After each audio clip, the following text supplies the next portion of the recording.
Have you ever heard of porting a mortgage? If not, stay tuned because it's an option that could save you money when you move home. I'm Nicola Hume, and here at Move IQ, one of our missions is to guide you through the mortgage maze and make technical terms transparent. So, porting a mortgage simply means moving your existing mortgage loan from one property to another when you move house. Yeah. Most, but not all mortgages are portable, so you just need to check with your lender.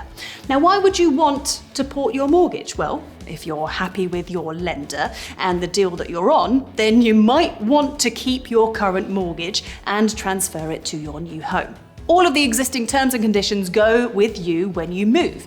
You need to arrange it directly with your lender, and the process is very similar to getting a mortgage in the first place. The lender will check that you still meet the lending criteria. The advantage is that there's not normally a fee to port your mortgage, but you may need to pay for a valuation because, of course, the lender will need to be happy to lend on your new proposed property.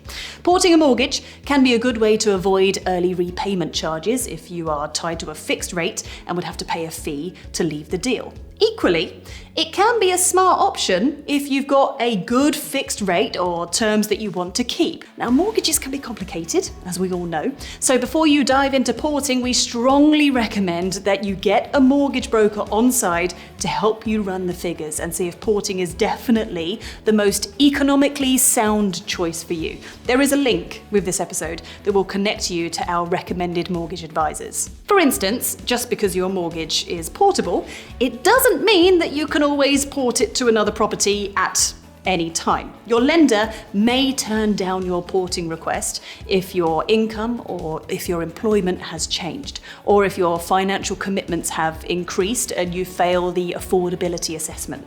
Your credit score could have gone down, or perhaps there's an issue with the structure or the valuation of the new property.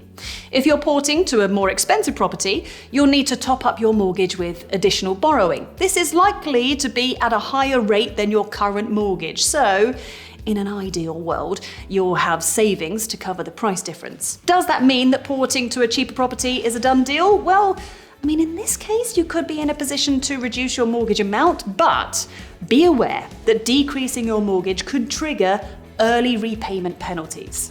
If you can't port your mortgage for any of the reasons that I've outlined, then you can either pay the early repayment charges to get out of your mortgage deal and find a new mortgage, or wait to move house until your mortgage deal expires. There's a lot to consider, so do make sure that you've got a mortgage advisor to help you, and make sure you subscribe to this channel as well, as we have more mortgage advice and a whole load more coming up for buyers and sellers as well.